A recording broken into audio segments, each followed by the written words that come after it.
Hi, everybody. My name is Ariana, and I'm the Southeast organizer with Wisconsin Conservation Voters. And today we have our very first guest, and I'll let her introduce herself. Hello, thanks so much for having me. I'm very excited to be here. My name is Mandy McAllister. I'm the creator of Hummingbird, and I live in Milwaukee, and I'm committed to building a sustainable Milwaukee, making the city more sustainable. So Hummingbird is a local guide to living sustainably in Milwaukee. So I hope you'll be able to check it out. Amazing. Yay. Okay, great. So the first question is, what was your first experience with activism? Cool. That's such a fun question. I think two scenarios that go back to my college years. I'm not sure which one came first, so I'll tell you both of them. My first one, though, I believe was actually participating in my homecoming parade. I was a part of an environmental group called SAGE, which was Students Allied Towards Greener Earth, or for Greener Earth. And for our homecoming float, we actually just decorated our bikes. Yeah, it was super cute. We all had we were like little tree huggers, essentially, and obviously advocating for zero emissions and alternative transportation, especially in a homecoming parade float type of thing.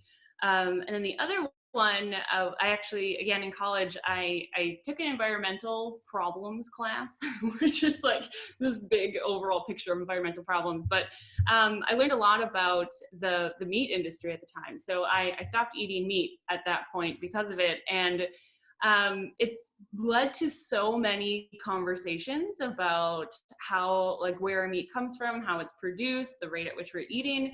And the most rewarding part about that is actually just being able to have the conversation and just start talking to people about it. And it's not so much like, oh, you have to be a vegetarian or anything like that, but it's more about vocalizing that you can vote with your wallet, and it doesn't have to be an all or nothing thing in order to make a difference. So those are my first two. Yeah. Yeah, that's so interesting. So for both of them, what was the response? I mean, for the homecoming one, and then also for just having these initial conversations about lifestyle changes, did you have Yeah. a lot of variance in terms of people's responses to that kind of activism? Yes, definitely. Yep. The homecoming parade was a lot more well received. It's kind of like, oh, there's a fun, float of bikes, and that's everyone is happy to see that. And I would hope people took that as like, oh yeah, I can ride my bike more, and we don't have to use our cars all the time. Not eating meat has been a wide range of reactions and responses and things. I completely understand. Food is such a personal choice, and it's a lifestyle, and for a lot of people, it's culture. But by kind of taking that approach of you don't have to give up meat completely, I think it has made it really approachable for a lot of people to be like, oh, I can skip bacon today, and that's fine. They're making a difference in that. But Thanksgiving the first year was pretty tough. Yeah. Yeah. Oh Yeah. my gosh, I would imagine so. Yeah. Yeah. Yeah. So with starting Hummingbird, what was sort of a turning point to deciding I'm going to take this next step and get involved kind of in this deeper, more, intense way to the environmental movement? Yeah, absolutely. That's a great question. Turning point for me, I would say, was actually moving back to Milwaukee. I grew up in Wisconsin. My parents and grandparents, had kind of taken on a lot of more sustainable practices and stuff like that. Didn't really think too much of it at the time, but I'd always kind of grown up with it. And then going to college, I, was taking these personal decisions for myself. But then I moved to California for a few years, and we lived in the Bay Area, and there was just so much built-in infrastructure, that made it so simple to do. I didn't have to research how to compost because they had citywide composting, and public transportation was amazing. I didn't have to use my car. So moving back to Milwaukee, then I felt like I lost a lot of these services. And that was the turning point for me, where it was, instead of focusing on how can I make just my individual, personal life more sustainable, it's actually looking at how can we make changes on a bigger level so that everybody can participate. And it's just as easy. You don't have to like set up all of these things in your own life because it's just already done for you. And then so many more people can participate. Yeah, yeah. So like it's the stage that Hummingbird's at right now, what kind of gaps are you trying to fill? Like what kind of information are you trying to provide people with? And how do you see sort of the landscape shifting in Milwaukee when it comes to sustainable Yeah. environment? Yes. Yeah, absolutely. So Hummingbird is, like I said, it's a local guide to living sustainably. And the gap that I was really trying to fill there is that as I was trying to have a more personal, take on more sustainable things personally, as I'm looking for all this information, I was like, where is it? Like, does the service exist or does it not exist? And it was really kind of tricky to find. And it's not because Milwaukee doesn't have a lot of amazing resources. It's just, you have to kind of know how to look for it. Or if you happen to find some information, it may not apply to your personal life in Milwaukee. Like somebody's got great tips for Arizona, but like it's obviously a different scenario than here. So the gap that I was trying to fill is start sharing these resources and putting them all in one spot. And actually recently launched my website then, which is hummingbirdmke.com. It's also on Instagram and Facebook and stuff. So you could have like a one-stop shop, that is going to tell you how to compost, tell you how to recycle, how to vote, and be applicable to your life here in Milwaukee. So you don't have to sift through article after article. And then also kind of break down these bigger ideas, these like provide more tangible environmental solutions for these like bigger problems, so you can go to my site and you can check out the recycling guide and learn how you can reduce emissions by recycling, instead of like, the world is melting, which is very daunting. So yeah. Totally. Yeah. So tell me about composting, because I know that's one of the things that your website has focused on initially. But yeah, tell me about composting, the resources that are available for people in Milwaukee, and maybe like what your personal experience with composting has been in Milwaukee and maybe also in your other capacities living elsewhere. Cool. Yeah, absolutely. Milwaukee is actually at a really interesting point with composting. There's a lot of interest for it, but we're running into barriers, which kind of comes into the story of composting. It goes deep, The biggest barrier is really we don't have the proper infrastructure to truly support it and make it feasible for everyone. And that like it kind of goes back to the beginning. Wisconsin banned yard waste in 1993. So we built an infrastructure to manage yard waste. And, there's like the drop-off center, the leaf pickup and things like that. Like all of that came from banning yard waste, but it didn't ban food scraps. So while all of that was like a great first step, we haven't really done anything to continue to support it and expand it. So now we're finding, we've got a lot of food waste around here. And over the last like 10 years or so, there's been organizations like Compost Kids, Compost Crusader, and then now even the city of Milwaukee has done their pilot program to try and work out how we can include food scraps in with our yard waste for composting that. So that's kind of where things are at right now, but there's still barriers because we don't have the proper support for it. So City of Milwaukee is looking to expand the pilot program, but in order to do that, they're considering not using or not being able to compost food scraps anymore. Compost Kids recently lost the lease on one of their community composting sites. So now they have to like move to another location. They don't know where they're going to go, so we're really trying to push things forward, which is great, but we are missing that step of like really building out the infrastructure needed for it. So still obviously lots of gaps that need to be kind of filled there. And I'm wondering if a person wanted to start composting today, Yes. How could they do that? Like, what are the first steps? And like, how, is that signing up for a pilot program? Could they do it on their own? Right. And like, what does that even look like to be Mm-hmm. a composter within your own home? Yeah, absolutely. Yeah, so it's like, okay, we've got this big problem. What do we do about it? Like, how do we begin? And you can actually do a lot of things, which is actually really wonderful. You can compost at home. There's like hot composting, cold composting. You can use worms to compost. You can grass cycle. There's like things you can do, even if you're not composting everything. You can start somewhere, which is great.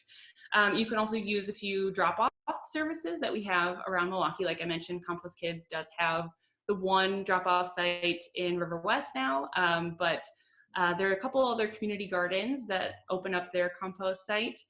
You can use a pickup service like the Compost Crusaders with the pilot program that I mentioned. Unfortunately, that there is a waiting list, I believe, at that point, but there are also a few other services that service Milwaukee and also some of the surrounding counties. And I do have all of these listed out in my How to Compost guide on the site as well. So definitely take a look at it. It'll be really easy to kind of figure out what works best for you. But then the really important thing is talk to your representatives about composting. Like we really have to keep bringing this conversation up, and we have to keep talking about it so that we can build the infrastructure needed. Yeah. And I feel like that is such an awesome segue into my next question, which was about how do local politics and environmental policy or environmental action, how do you see those things relating to each other? And, as you've mentioned with the example of composting, like obviously there's clear, relationship between what our local infrastructure looks like and also Yes. elected and that kind of thing. But yeah, what do you really see as the role of local electeds, whether that's a city council member or a county executive or county board supervisor, and what our environment can look like in Milwaukee? Yeah, that's great questions. Yeah. Like I think the biggest thing to recognize is that we can use our elected officials to actually represent us, and that we're able to accomplish so much more when it's more than just me, more than just us talking about this in my dining room, Mm-hmm. We can really like take it to the next level. And the composting program started because there were a few, older persons that were interested in making this happen. And they listened to their constituents and realized that that was something they wanted to have happen. So if we start looking at the people representing us as advocates for us, then they can bring that conversation to the next level, and it helps create more accessibility to more people. And then it just keeps like working up, like there are representatives that are interested in protecting the environment, and they're pushing forward initiatives all the time. So continuing to have conversations with them, voting for them, vote in every single election is just incredibly important. And that's like one of the biggest things that we can do here.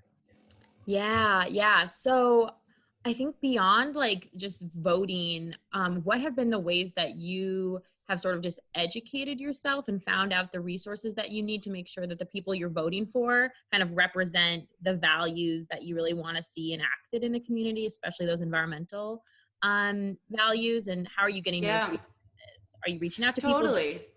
or having other online maybe resources for that? A little bit of both, actually.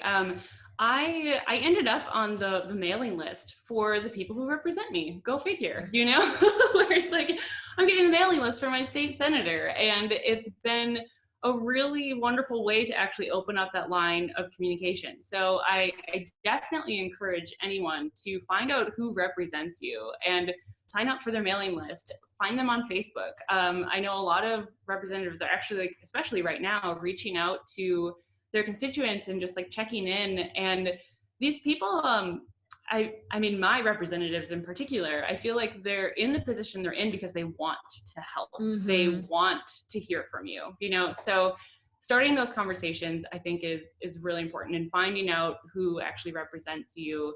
I had also recently with the organization Milwaukee Area Science Advocates, we were doing an event just right before early March. We were going to do an event before early March. Fortunately, it was going to get canceled. But anyway, it was really, it was all about connecting candidates with voters, you know, and start talking about it. But other like resources that I found online in regards to kind of like overarching sustainability like topics and stuff, Story of Stuff is an amazing website. Like, tell me about it. Yeah, they do these really, really wonderfully done videos. And they, you know, it's kind of like that video where they sketch out things, and it's like always really engaging to watch, but the information is also really valuable. And I've watched a few of their videos, but two of them in particular. One is the Story of Stuff, and it kind of talks about our whole supply chain from start to finish, like who are the players that we know about and what is happening on an environmental level, where's the waste happening, what chemicals are being used, and just kind of the excess that goes along with it. So that kind of frames like a really nice sustainability mindset, in my opinion. Yeah, it's just super informative. And they just recently put one out too. It's called Story of Solutions, which is talking about, instead of looking at more, it's talking about better and how can we change that game. And that ultimately leads to more sustainable actions. But otherwise, the Union of Concerned Scientists has been a really wonderful resource for me when it comes to more federal level environmental issues. They have a mailing list, you know, that kind of goes out, and it's like, this issue is happening right now, contact your representative. I'll contact my representative. I voice my opinion. I usually get a reply. So that's really awesome. Conservation voters, I love the scorecards. Yeah. I cannot tell you how awesome it is to see like how my representatives are voting on these environmental policies and issues that are kind of working their way through our system that you may not have even known about because it's not always really well communicated. So Conservation Voters website is fantastic for the scorecards. But otherwise, Milwaukee specifically, Milwaukee Riverkeeper is really an amazing resource for learning about all of our water and kind of the issues that we're having with pollution and stormwater runoff and erosion and things like that, and just building like an ecosystem within that. Compost Kids and Compost Crusader has been fantastic with all of this information that I know about composting. But they're also really wonderful in trying to not just educate about composting, but thinking about these bigger changes that we've been talking about. Like, what can we do to make bigger changes here?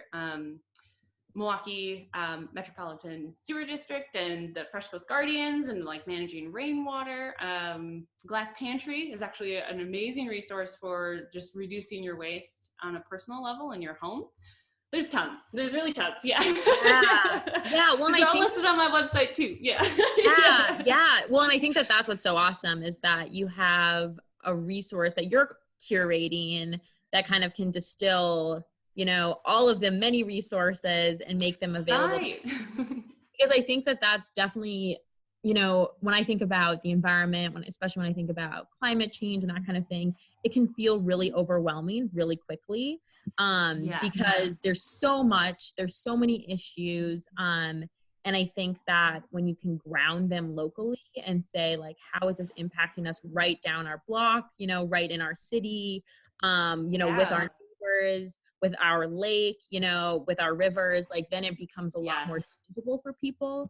And then giving, you know, people the opportunity to hopefully learn about solutions of like, okay, we definitely like need bigger, you know, systemic change in order to combat some of these issues, but also there's a lot that we can do just as a community and just as an individual.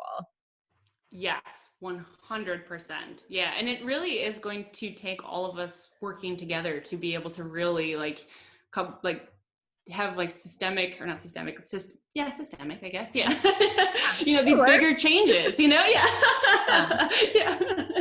Totally. Yeah, bigger changes. It's going to take all of us doing something either in our personal lives or advocating for it on a larger scale. Mm-hmm. Yeah. So my kind of last question is, what would an environmentally thriving Milwaukee look like? And The I like dream dream city. big. So this Yeah. question, but yeah, like what would it look Right. like for Milwaukee to be thriving and in a way that's sustainable and is doing right by, our earth, but also like the people that live here and all the, things that are encompassed in our planet.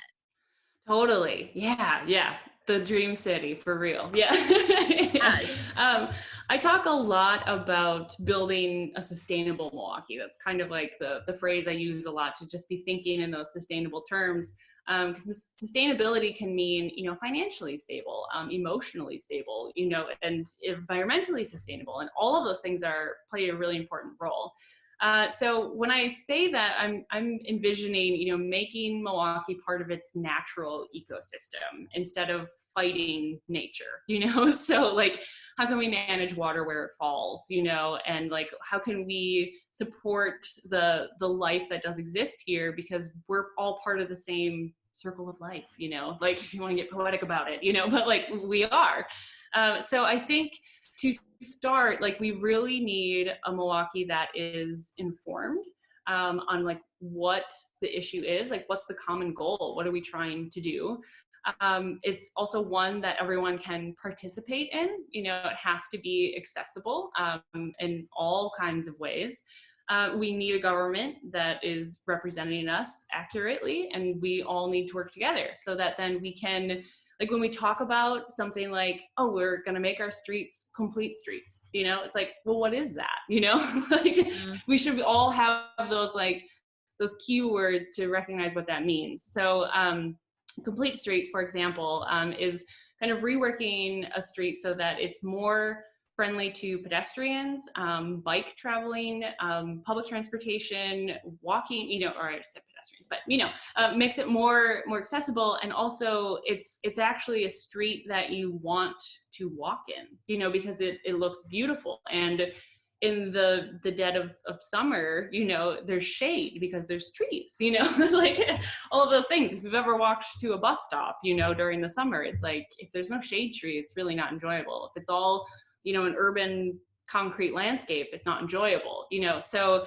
I would love complete streets. I would love citywide composting. I would love, even like the basics of recycling. There are parts of Milwaukee that unfortunately don't have the same type of service schedule that, I have. And green infrastructure, like rooftop gardens, solar panels, there's like, I could go on and on, like, Yeah. there's a lot of opportunity, basically. But just starting anywhere is great. Yeah. Yeah, and I think too, it seems like there's definitely a need for people to have, because I think when I talk to people about the environment, it always seems like everyone's going to care about something, a different thing. They're going to be more passionate about, yeah, maybe recycling or composting or sustainable transportation, right? Like everyone has a different entry point, and how are we Mm-hmm. providing those different entry points for people to get really passionate about, so maybe that is community garden, Right. food, food sources, or maybe it's water. But yeah, like Yes. how are you building that in so that people can really participate in it? Yeah. Yeah, absolutely. Yeah. Yeah. I mean, yeah, really the participation, because composting, if you're going to be composting outside, it's like, well, do you have a yard to be able to do it, or do you have the space to be growing food, so if it's not that, what else could you be doing in your home, in your home everyday life, that does contribute to these other, like, bigger things that we have going on? Because it, like I said, and we've been saying, it's gonna take all of us doing something little, and then just keeping to build on that to really, like, make some big changes. Yeah. So, okay, I lied. One more question. So, just to give everyone a takeaway if they want a takeaway. But if there was one thing that people could do after hearing this conversation, what would you Mm. recommend? Like maybe that's an article to read, maybe that's looking up their representative, beyond Yeah. going to your website, which Yeah, you will. right. What's But one I'm a thing? one-stop shop. what's Yeah. what is an action step that someone could take to just become more informed or to get more involved in thinking about the environment in Milwaukee? Definitely. Okay, so aside from going to my website, I, I do think, especially with this being a voting year, I would say find out who your representatives are, see if they align with your environmental values, and just get a little bit more familiar with how this works, and like even reach out to one of them. Like I said, I've had like amazing conversations with my representatives. It's just like, oh, you care, and it's just absolutely wonderful. And then even as we're at home more right now, I would also say just start paying attention to what you're doing throughout your day. It's like, are you like, do you have a rotten orange in your kitchen? Like those types of things. Did you like end up buying too many groceries and now, like, are you cooking more than what you're eating? Are you buying more than what you're eating? Are you just consuming just in general more than what you're able to take on? And just like start taking note of like what's going on, and just pick one thing, and see if you can do anything to kind of reduce that and make it a little bit more sustainable. Just those small actions really, really do make a big difference. Yeah. Ah, I love it. Wonderful. Amazing. Yeah. So yeah, we will be adding all of the resources that we talked about today. I'll either embed them or I'll have it as a link that people can follow. But is there any other information that you want people to have before they leave the conversation? I would say, yeah, I mean, like, I love talking about this. I could talk about it all day. So not just a shameless plug for my website, but honestly, like, I would love to connect with you, whoever you are, because as we've been saying through this whole conversation, like, it is going to take all of us doing whatever it is that we can. So if you are in a situation where you're not really sure where to start, or you do know where to start and you've hit a barrier, like, please talk to me. I would love to find out what it is. I would love to see what I could do to help you find the solution. And maybe we could brainstorm together to come up with one. So please get in touch. I would love it. Yeah. Amazing. Oh, I love it. Okay, wonderful.